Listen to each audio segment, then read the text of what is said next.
Thus, for opening a sutra, the unsurpassed profound and wonderful Dharma is difficult to encounter in hundreds of millions of aeons. I now see and hear it, receive and uphold it, and I vow to fathom the Tathagata's true meaning. The Flower Adornment Sutra, Chapter 39, Entering the Dharma Realm, Part 3, The 10 Good Teachers of the 10 Conducts. 13. The Conduct of Non-Opposition. At that time, the youth Good Wealth contemplated and reflected upon the instructions of his good-knowing adviser.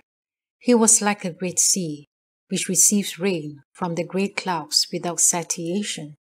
He had the following thought: the good-knowing adviser's teaching is like a spring sun, in that it produces and makes grow the roots and sprouts of all good dharmas.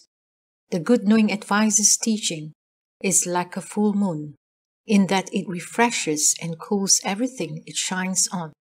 The good-knowing adviser's teaching is like a snow mountain in summer, in that it can dispel the heat and thirst of all beasts. The good-knowing adviser's teaching is like the sun on a fragrant pool, in that it can open the lotus flower of the mind of all goodness. The good-knowing adviser's teaching is like a great jeweled continent, in that various Dharma jewels fills his heart. The good-knowing adviser's teaching is like the jumbo tree, in that it amasses the flowers and fruit of all blessings and wisdom. The good-knowing adviser's teaching is like a great dragon king, in that he playfully roams with ease and comfort in empty space. The good-knowing adviser's teaching is like Mount Sumeru, in that limitless wholesome dharmas of the heaven of the 33 are situated in its midst. The good-knowing adviser's teaching is like Lord Chakra, who is circumambulated by his multitudes and assemblies, in that none can overshadow it, and it can subdue those of bizarre paths and the hosts of Asura armies. In this way he reflected. He travelled progressively until he arrived at the city's sea-dwelling, and went everywhere looking for that Upasika. At that time, the multitudes told him, "Good man, this Upasika is in her residence inside this city." After Good Wealth heard this, he went to her door and stood there with his palms together. Her household was vast and extensive, with various kinds of adornments. All the walls were covered with a multitude of gems. On all 4 sides were doors adorned with jewels. After Good Wealth entered, he beheld the Upasika seated on a jeweled throne. She was in her prime years and possessed of resplendent features. She was upright, proper, and worthy of admiration. She was dressed in plain white, her hair hanging down. On her person she wore no necklaces. Her physical characteristics and the light from her awesome virtue were unmatched, saved by the Buddhas and the Bodhisattvas. Inside her household were installed 10 billion thrones. They transcended everything possessed by humans and gods. All of this was brought about to accomplishment the power of Bodhisattva karma. In her residence there was no clothing, food or drink, or any other provisions of life, but placed before her there was just a tiny vessel. Moreover, there were 10,000 maidens who circumambulated her. Their awesome comportment and physical characteristics were like those of heavenly maidens. Wondrous objects of adornment ornamented their bodies.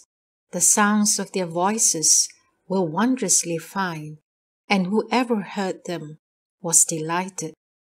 They constantly attended upon her left and right, drawing close and gazing up admiringly at her. They pondered and contemplated, bowing reverently with lowered heads, and responded to her instructions and commands. All those maidens emitted wondrous fragrances from their bodies, which universally perfumed everything. Living beings who encountered this fragrance all became non-retreating. They had no mind of wrath or harm, no mind of resentment or animosity, no mind of stinginess or jealousy, no mind of flattery or deceit, no mind of treachery or crookedness, no mind of hate or love, no mind of anger or rage, no mind of baseness or vulgarity, no mind of haughtiness or conceit. They gave rise to a mind of impartiality. They brought forth a mind of great kindness.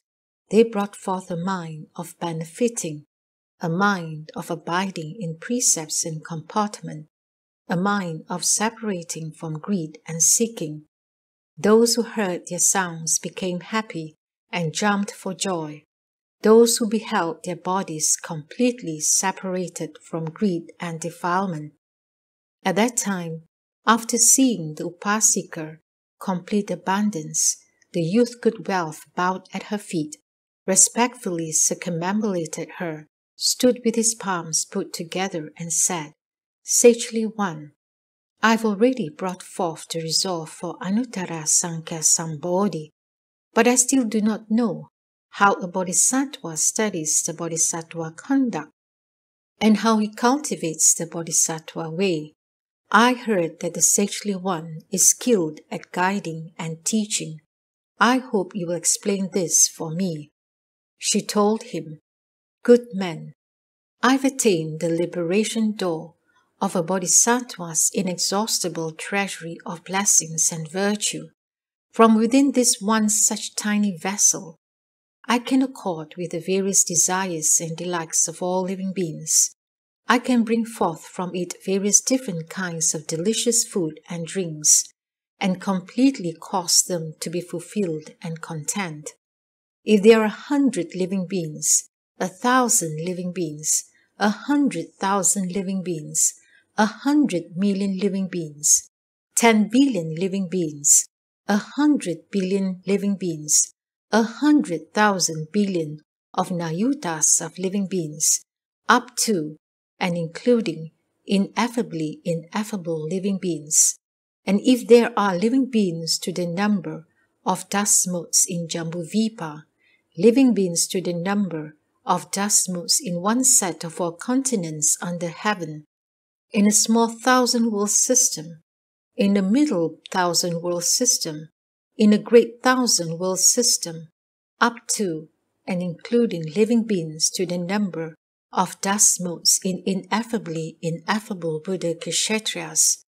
And if they are all the living beings in the worlds of the 10 directions, I can use the vessel to accommodate their desires and joys and cause them to be completely fulfilled. And yet this drink and food will never be used up or even diminished.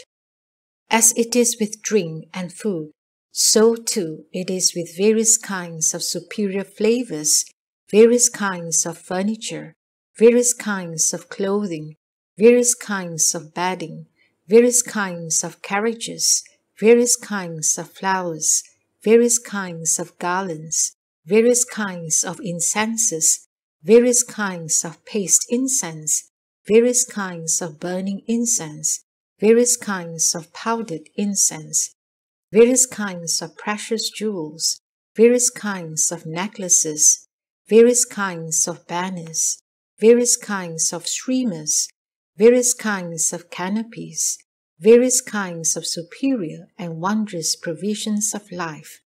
I can use the vessel to completely provide those things which they like, so that all are satisfied. Moreover, good men, if in one world in the East there are sound hearers and solitarily enlightened ones who eat from this food of mine, they will all be certified to the fruition of sound hearers and Pachika Buddhas. They will abide in their very last body. As it is in one world, so too in 100 worlds, 1,000 worlds, 100,000 worlds, 100 million worlds, 10 billion worlds, 100 billion worlds, hundreds of thousands of billions of nayutas of worlds, worlds to the number of dust motes in Jambudvipa, worlds to the number of dust motes in one set of 4 continents under heaven, worlds to the number of dust motes in countries in a small 1,000-world system, worlds to the number of dust motes in countries in a middle 1,000-world system, worlds to the number of dust motes in countries in the 3,000 great 1,000-world system, up to and including worlds to the number of dust motes in ineffably ineffable Buddha Kshetriyas, all of the sound hearers and solitarily enlightened ones therein will be certified to the fruition of sound hearers or Pachika Buddhas, and abide in their very last body when they eat from the food of my vessel. As it is in the east, so too in the south, west, north, the 4 intermediate directions above and below, it is the same way. Moreover, good men, in one world in the east, up to and including in the worlds to the numbers of dust motes in ineffably ineffable Buddha Kshetriyas, any bodhisattvas who have to undergo one more birth and who eat this food of mine will all sit in way places under the Bodhi tree, quell and subdue demon armies and accomplish Anuttara Sankhya Sambodhi. As it is in the east, so too in the south, west, north, the 4 intermediate directions above and below, it is the same way. Good men, have you seen my retinue of 10,000 maidens? He answered, Yes, I've seen them. The Upasika said, Good men, these 10,000 maidens act as the leaders. My retinue numbers millions of asankheyas. They share with me the identity of conduct, the identity of vows, the identity of good roots, the identity of the path of escape, the identity of pure understanding, the identity of pure mindfulness, the identity of tendency towards purity, the identity of limitless enlightenment, the identity of attainment of all faculties, the identity of a vast great mind, the identity of states of practice, the identity of principle, the identity of meaning, the identity of clear understanding of dharmas, the identity of pure physical characteristics, the identity of measureless powers, the identity of utmost vigor, the identity of sounds of proper dharma, the identity of sounds that accord with kinds, the identity of pure and formless sounds, the identity of praising of limitless pure merit and virtue, the identity of pure karma, the identity of pure reward, the identity of great kindness that universally rescues and protects all, the identity of great compassion that universally brings living beings to maturity. We share the identity of pure body karma, which arises and accumulates according to conditions, and which causes those who see it to become delighted. We share the identity of pure moth karma, which accords with the speech and language of the world, to proclaim and spread the Dharma, teaching and transforming, the identity of traveling to the assemblies and way places of all Buddhas, the identity of traveling to all Buddha Kshetriyas and making offerings to all Buddhas, the identity of ability to make appear all Dharma doors, the identity of dwelling on the ground of Bodhisattva's pure conduct. Good men, these 10,000 maidens can take superior drink and food from this vessel, and in the space of a kashana, pervasively travel throughout the 10 directions and make offerings to all bodhisattvas, sound hearers, and solitarily enlightened ones in their very last body, and so forth, down until they pervasively reach the destiny of hungry ghosts, causing them all to become fulfilled and content. Good men, with my vessel, These 10,000 maidens can supply ample food for gods in the heavens and so forth, down to supplying ample food for people in the human realm. Good men, wait just a moment, you'll see for yourself. Right when she was saying this, Good Wealth saw limitless living beings enter through the 4 doors.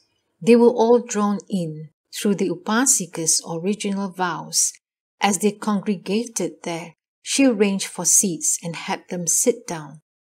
And according to their needs, she dispensed food and drink, causing them to be completely fulfilled and satisfied.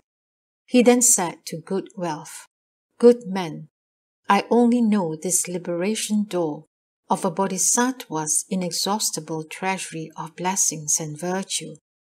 As to all the merit and virtue of all bodhisattvas, mahasattvas, how they are like the great sea, profound and without end, how they are like empty space, vast, great, and without limit, how they are like a wish-fulfilling pearl, which fulfills the wishes of living beings, how they are like a great marketplace, from which one can attain all that one seeks, how they are like Mount Sumeru, in which is universally gathered the multitudes of jewels, how they are like a mysterious treasury, which eternally stores the wealth of Dharma, how they are like a bright lamp, which dispels all darkness, how they are like a lofty canopy, which universally shades the flocks of beings.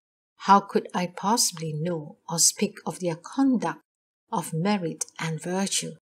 Good men, south of here is a city called Great Production. In it is a layman called Clear Knowledge. Go to where he is and ask him how a bodhisattva studies the bodhisattva conduct and how he cultivates the bodhisattva way. At that time, the youth Good Wealth bowed at her feet, circumambulated her limitless times, and gazed up at her admiringly without satiation. Then he bade farewell and took his leave. 14. The conduct of unbendingness. At that time, the youth Good Wealth attained the liberation light of the treasury of inexhaustible adornment with blessings and virtue. He contemplated that void of blessings and virtue. He tended toward that collection of blessings and virtue. He ascended that mountain of blessings and virtue. He gathered in that treasury of blessings and virtue. He entered that wellspring of blessings and virtue. He caused in that pool of blessings and virtue. He purified that wheel of blessings and virtue. He beheld that treasury of blessings and virtue. He entered that door of blessings and virtue. He walked that path of blessings and virtue. He cultivated that seed of blessings and virtue. He traveled progressively until he arrived at the city of Great Production. He universally sought the layman, Clear Knowledge. Towards the good knowing adviser, his mind produced unquenchable admiration. Relying on the good knowing adviser, he saturated his mind with practice. Towards the good knowing adviser, his resolution and intent were firm and solid. He facilitated the means to seek audience with the good knowing adviser with a non-retreating mind. He vowed to get to serve the good knowing adviser with a mind free of laxness and weariness. He knew that by relying on a good knowing adviser, one can complete the multitude of good deeds. He knew that by relying on a good knowing adviser, one can give rise to the multitude of blessings. He knew that by relying on a good knowing adviser, one can increase the multitude of conducts. He knew that by relying on a good knowing adviser, one need not be taught by others, but on one's own can serve all wholesome friends. As he was reflecting in this way, he extended his good roots. He purified his deep intent. He expanded his root nature. He augmented the basis of his virtue. He increased his great vows. He broadened his great compassion. He drew near to all wisdom and became replete with the path of universal worthy. He illuminated all the proper dharmas of all Buddhas. He increased and grew in the light of the Das Come One's 10 powers. At that time, good wealth saw that layman inside the city. At the junction of the 4 thoroughfares of that town, on top of a 7-jeweled platform, was installed a throne adorned with countless gems. That throne was wondrously fine. Pure money made up its body. Vajra imperial blue gems made up its legs. Jeweled tassels intertwined about it. 500 gems ornamented it. Heavenly precious garments were strewn over it. Heavenly banners and streamers were erected around it. A great jeweled net was suspended above it. A great jeweled curtain was draped over it. Covering it protectively was a canopy of Jambunada gold. The Vaidurya-studded poles of which were upheld by bearers. Plums with regal swans, pure and adorned, served as fans. A multitude of wondrous incenses perfumed the air, while there rained down multitudes of heavenly flowers. To his left and right, 500 kinds of musical sounds played constantly. Their sounds were melodious and wonderful, and excelled the music of the heavens. All living beings heard it, were delighted. A retinue of 10,000 circumambulated him. Their physical features were upright and adorned, pleasing to all who saw them. Objects of heavenly adornment served as their ornaments. Among gods and humans, they were most supreme. All of them had accomplished the resolution and intent of a bodhisattva. They shared with the layman the same good roots from the past. They stood in attendance, gazed up at him, and carried out his instructions.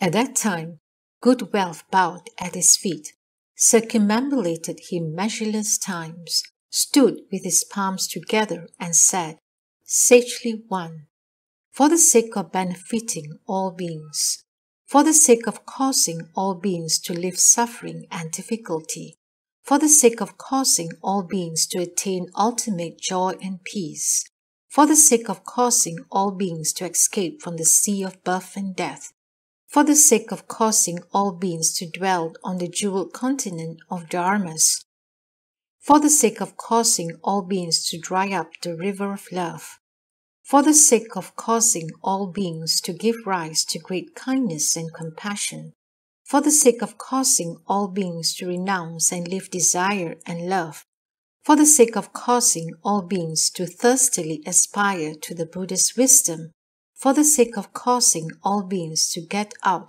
of the wilderness of birth and death, for the sake of causing all beings to delight in all Buddha's merit and virtue, for the sake of causing all beings to get out of the city of the 3 realms, for the sake of causing all beings to enter the city of all wisdom.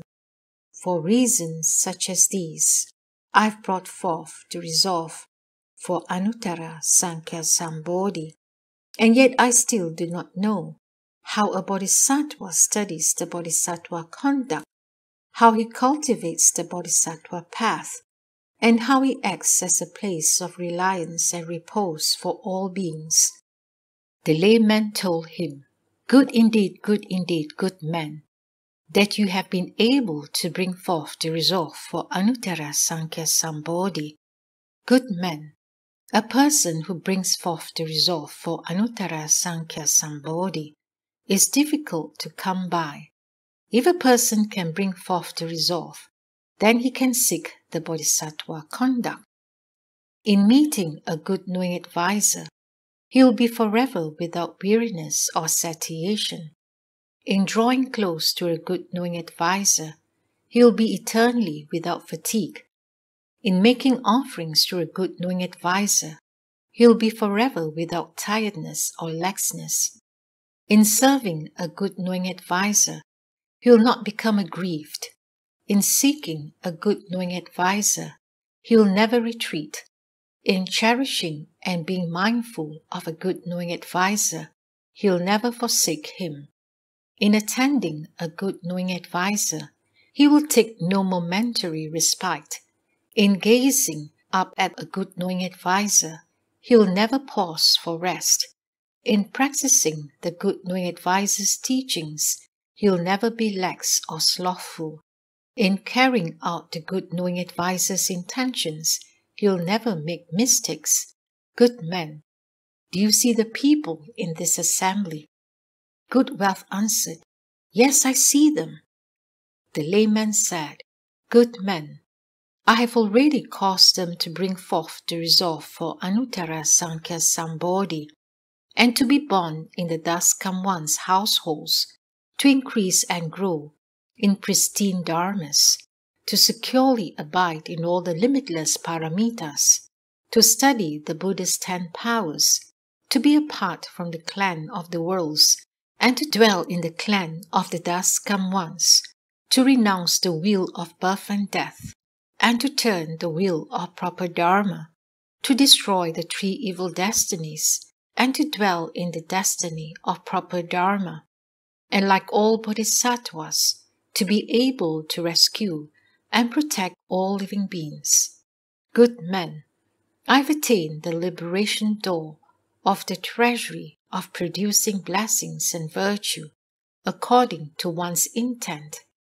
If anyone needs anything, I can completely fulfill their wishes, specifically clothes and necklaces, elephants, horses, carts and carriages, flowers, incense, banners and canopies, drink, food, potions and medicines, buildings, dwellings, houses and residences, beds, sitting mats, lamps and torches, slaves, maidservants, cattle and sheep, and all types of attendants, all these necessities of life, everything they need, I can completely provide for them, up to and including speaking true, actual and wonderful Dharma for them.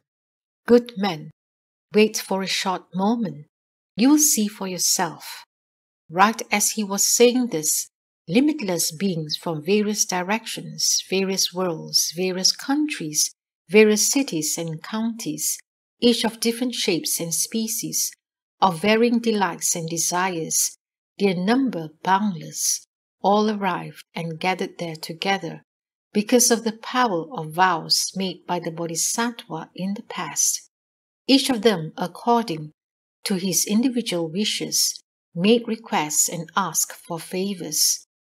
At that time, knowing that the multitudes had all gathered together, the layman became absorbed in thought for a brief moment.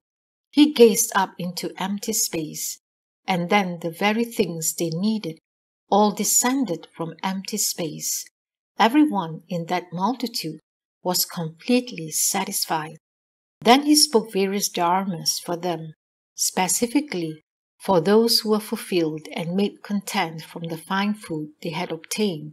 He spoke of the various ways to amass blessings and virtue, ways to separate from poverty, ways to know all dharmas, ways to accomplish joy in Dharma, and food from the bliss of dhyana, ways to cultivate and become replete with the hallmarks and characteristics, ways to increase, grow, and accomplish the ability to be firm and undaunted, ways to be skilled at understanding unsurpassed food, ways to accomplish the power of great awesome virtue to subdue demonic enmity.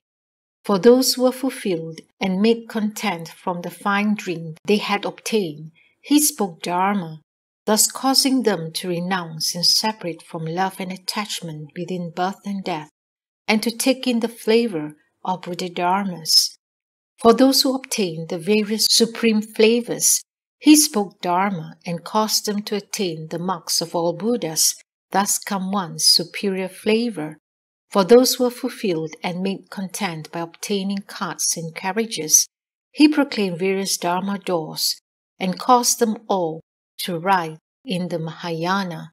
For those who are fulfilled and made content from obtaining clothes, he spoke Dharma and caused them to obtain the garment of pure shame and remorse, up to and including the thus come one's pure and wonderful form. There was absolutely nothing lacking. Thereafter, he spoke Dharma responding to their needs. After hearing the Dharma, they returned to where they originally came from. Then, after having manifested a bodhisattva state of inconceivable liberation for the youth good wealth, the layman told him, "Good man, I only know this liberation door of the treasury of producing blessings and virtue according to one's intent. But as to how all bodhisattva mahasattvas accomplish jeweled hands, how they pervasively shade all the 10 directions countries, how with the power of self-mastery they universally rain down all provisions of life, specifically raining down vari-colored jewels, vari-colored necklaces, vari-colored precious crowns, vari-colored garments, vari-colored music, vari-colored flowers, vari-colored incense, vari-colored powdered incense, vari-colored burning incense, vari-colored jeweled canopies, vari-colored banners and streamers. So they fill up the dwelling places of all beings and the assemblies and way places of all thus come ones, and how they either use these objects to bring all beings to maturation, or to make offerings to all Buddhas. How could I possibly know or speak of the sovereign spiritual power of their merit and virtue? Good men, south of here is a great city called Lion Palace, where there is an elder named Crest Jewel of Dharma. Go to him and ask him how a bodhisattva studies the bodhisattva conduct and cultivates the bodhisattva way. At that time, the youth good wealth was delighted and leapt for joy. He paid honor and respect to him and made obeisance as a disciple should, and he had the following thought: because of the protection and care the layman has for me, I am caused to see the path of all wisdom, to not cut off the view of cherishing and being mindful of the good knowing adviser, to not impair the mind that reveres the good knowing adviser, to always accord with the good knowing adviser's teaching, to decisively and deeply believe in the words of the good knowing adviser, and to always bring forth a deep resolve to serve the good knowing adviser. He then bowed at his feet, circumambulated him limitless times, gazed up at him with earnest admiration, bade farewell, and left. 15. The conduct of freedom from deluded confusion. At that time, upon hearing of this liberation at the place of the layman clear knowledge, the youth good wealth swam in that sea of blessings and virtue. He tilled that field of blessings and virtue. He gazed up at that mountain of blessings and virtue. He tended towards that ferry of blessings and virtue. He opened that treasury of blessings and virtue. He contemplated that Dharma of blessings and virtue. He purified that wheel of blessings and virtue. He severed that collection of blessings and virtue. He produced that power of blessings and virtue. He increased that strength of blessings and virtue. He traveled progressively towards Lion City and sought everywhere for the elder Crest Jewel of Dharma. He saw the elder in the heart of that town and promptly went to where he was. He bowed at his feet, circumambulated him countless times, stood with his palms together and said, "Sagely one, I have already brought forth the resolve for Anuttara Sankhya Sambodhi, yet I still do not know how a bodhisattva studies the bodhisattva conduct and how he cultivates the bodhisattva way. Good indeed, sagely one. I wish you would speak for me, the path of all bodhisattvas. Riding on this path, I will tend towards all wisdom. At that time, the elder, holding good wealth by the hand, took him to where he lived and showed him his house. He said, "Good man, take a look at my house." At that time, good wealth saw that his house was pure and bright. It was made of true gold. The walls were of white silver. Crystal made up the hall. Violet Vaiduria gems served as pavilions and chambers. Wondrous gems of mother of pearl made up the columns. Hundreds of thousands of kinds of gems were spread all over as adornment. Red pearl manis formed the lion's throne. Manis made up the curtains. True pearls fashioned a net and covered it from above. A pool of carnelian gems brimmed with fragrant waters. Limitless jeweled trees were everywhere arranged in rows. His residence was vast and expansive. It had 10 stories and 8 doors. After good wealth entered it, he contemplated it in successive order. He saw on the lower story the giving of a myriad drinks and food. He saw on the second story the giving of all jeweled garments. He saw on the third story the giving of all jeweled objects of adornment. He saw on the fourth story the giving of all handmaidens and a myriad of superior, wondrous, and rare treasures. He saw on the fifth story bodhisattvas up to and including those of the fifth ground, who gathered together like clouds. They proclaimed all dharmas and benefited the world. They accomplished all dharani doors, all samadhi seals, all samadhi conducts, and the light of wisdom. He saw on the fifth story all the bodhisattvas who had already realized most profound wisdom. They had understood and penetrated the nature of all dharmas. They had accomplished the door of non-obstruction, of vast, great, uniting, and holding samadhi. Their practices were unobstructed. They did not dwell in dualistic dharmas. In ineffable, wonderfully adorned way places, they congregated and assembled. They discriminately manifested the doors of Prajna Paramita, specifically the Prajna Paramita door of the treasury of steel quiescence, the Prajna Paramita door of skilled discrimination of all living beings' wisdom, the Prajna Paramita door of not being moved or turned, the Prajna Paramita door of the light of being apart from desire, the Prajna Paramita door of the treasury of invincibility, the Prajna Paramita door of the will that illumines living beings, the Prajna Paramita door of the treasury of seas, the Prajna Paramita door of universal I, renouncing and attaining, the Prajna Paramita door of entering the treasury of inexhaustibility, the Prajna Paramita door of the sea of all expedience,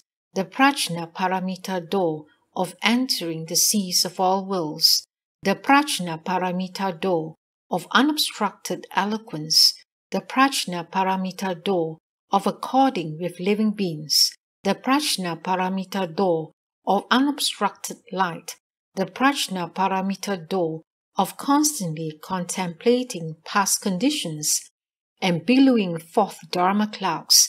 They proclaim millions of asankheyas of Prajna Paramita doors such as these. He saw on the seventh level all the bodhisattvas had attained patience of all being like an echo. With expedient wisdom, they discriminately contemplated and attained the means of escape. They could completely hear and uphold the proper Dharma of all Buddhas. He saw on the eighth level limitless bodhisattvas who gathered together. All of them had attained spiritual penetrations and were without retreating or falling. With a single sound, They could pervade the kshetras of the 10 directions. Their bodies universally manifested in all way places, exhausting the Dharma realm. There was nowhere they did not pervade. They universally entered the Buddha states. They universally beheld the Buddha's bodies. They universally acted as leaders in all Buddha's assemblies and proclaimed the Dharma.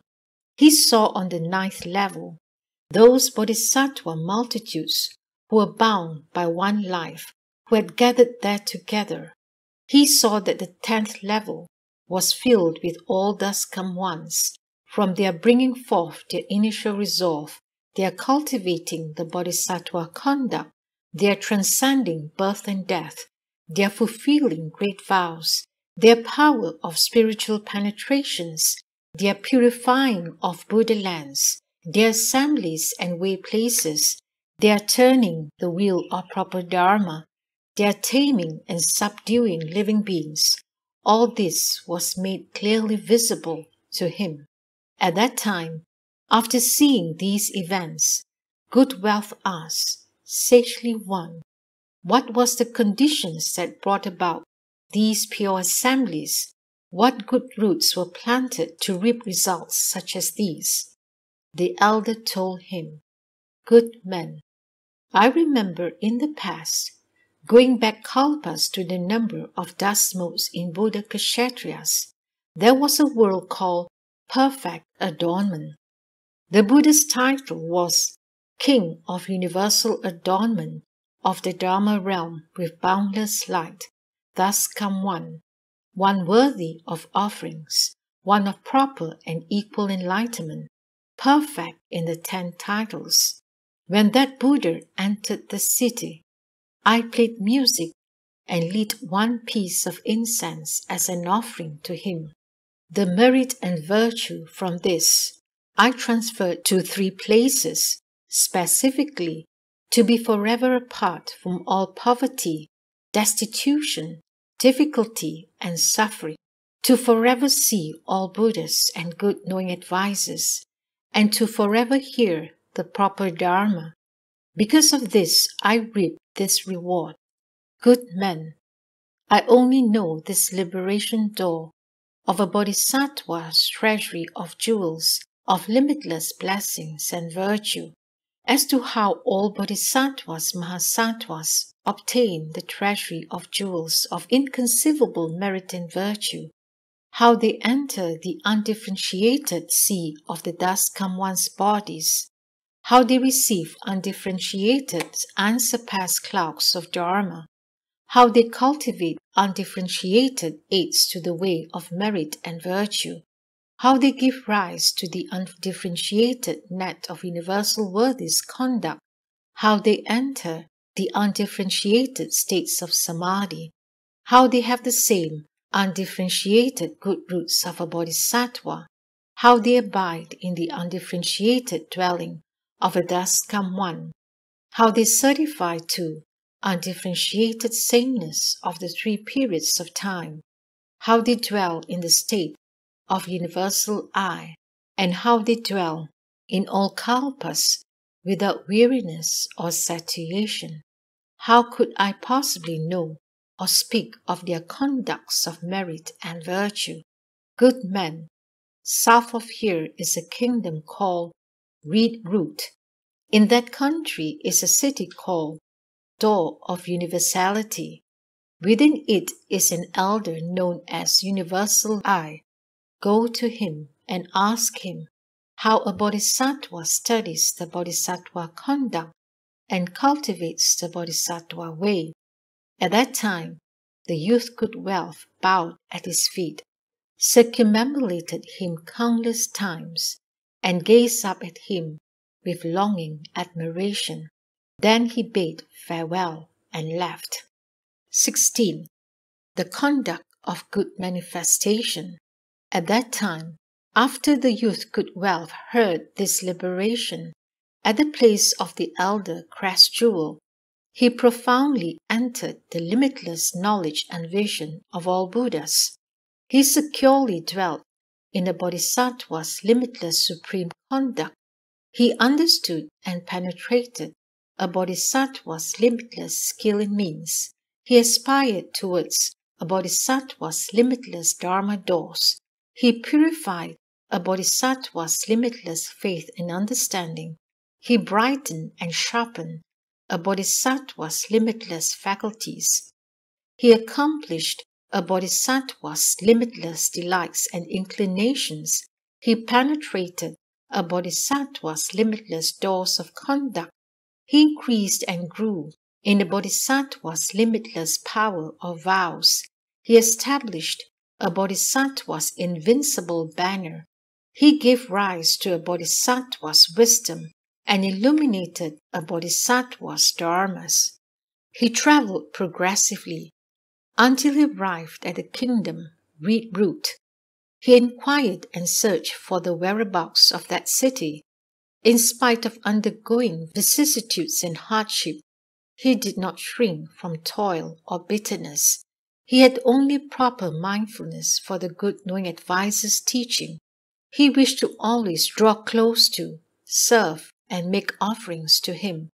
He spurred all his faculties and separated from all manner of indulgences. Then he saw that city, door of universality. Hundreds of thousands of hamlets totally surrounded it. The walls and parapets were lofty and steep. The highways were broad and level. He saw that elder and went to where he was. He bowed before him, stood, with his palms put together, and said, "Sagely One, I've already brought forth the resolve for Anuttara Sankhya Sambodhi, and yet I still do not know how a bodhisattva studies the bodhisattva conduct and how he cultivates the bodhisattva way." The elder said, good indeed, good man, that you have already brought forth the resolve for Anuttara Sankhya Sambodhi. Good man, I know the illnesses of all beings, those caused by wind, bile, phlegm, heat, ghosts, goblins, witchcraft, and poisons, up to and including the harm incurred by water and fire. All diseases that arise from factors such as these I can completely save one from, and cure with expedient devices. Good man, if they are living beings from the 10 directions who are inflicted with illnesses, who come to my place, I can cure them all and cause them to recover. Moreover, I use fragrant liquids to bathe their bodies. I adorn them with various types of incense, flowers, necklaces, costly garments, and superior clothing. I give them all kinds of drinks and food, wealth and jewels, thus causing them to be fulfilled and content, so they do not want anything. Thereafter, I speak Dharma for them that responds to each one's needs.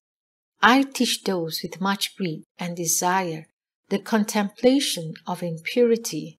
I teach those with much anger and hatred the contemplation of kindness and compassion. I teach those who have much stupidity and delusion to discriminate the different appearances of dharmas. For those who conduct themselves with equal amounts of these, I manifest supreme dharma doors.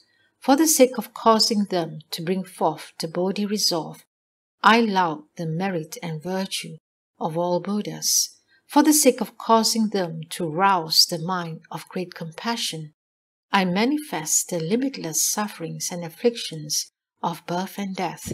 For the sake of causing them to increase and grow in merit and virtue, I praise the cultivation and accumulation of limitless blessings and wisdom. For the sake of causing them to bring forth great vows, I praise the taming and subduing of all living beings. For the sake of causing them to cultivate universal worthies conduct, I speak of how all bodhisattvas cultivate the net of all conducts, abiding in all kshatriyas throughout all kalpas. For the sake of causing them to become replete with the Buddha's marks and characteristics, I laud and praise the Dharma Paramita for the sake of causing them to attain Buddha's pure body, so they can pervasively go all places. I laud and praise the Sila Paramita for the sake of causing them to attain the Buddha's pure and inconceivable body. I laud and praise the Paramita of patience for the sake of causing them to acquire the thus come one's unexcelled body. I praise and laud the Paramita of vigor for the sake of causing them to attain a pure, unequaled body. I laud and praise the Dhyana Paramita for the sake of causing them to manifest the thus come one's pure Dharma body. I laud and praise the Prajna Paramita for the sake of causing them to manifest the Buddha, the world-honored one's pure physical body. I laud and praise the Paramita of skill in means for the sake of causing them to dwell throughout all kalpas for the sake of all living beings. I laud and praise the Paramita of vows for the sake of causing them to manifest pure bodies which go throughout all Buddha lands. I laud and praise the Paramita of powers for the sake of causing them to manifest pure bodies that accord with living beings and make them happy. I laud and praise the Paramita of knowledge for the sake of causing them to attain an ultimately pure and wonderful body. I laud and praise separating forever from all unwholesome dharmas. After I have bestowed upon them in this way, I tell them to return. Moreover, good men, I possess skilled knowledge of the essential methods for mixing and combining all types of incense, specifically unequal incense, Sindhupara incense, unexcelled incense, incense of enlightenment, Arunapati incense, solid black chandana incense, Uraga chandana incense, sinking in water incense, all faculties unmoving incense. I know the methods for blending, mixing, and combining all these incenses. Moreover, good men, I use these incenses as offerings. I universally see all Buddhas fulfilling their vows, specifically the vow to save and protect all living beings, the vow to adorn and purify all Buddha Kshatriyas, the vow to make offerings to all thus come ones. Moreover, good men, when this incense is lit, each incense emits limitless fragrances. They pervade all Dharma realms of the 10 directions, reaching the assemblies and way places of all Buddhas. Perhaps they serve as palaces of fragrance or halls of fragrance. In this way, even acting as railings, walls of fragrance, watchtowers of fragrance, doors and windows of fragrance, multi-storied pavilions of fragrance, crescent moons of fragrance, canopies of fragrance, banners of fragrance, streamers of fragrance, curtains of fragrance, nets of fragrance, images of fragrance, adorning objects of fragrance, lights of fragrance, clouds and rain of fragrance, they fill up all places and act as adornments. Good men, I only know this Dharma door of causing all beings to universally see all Buddhas and become delighted.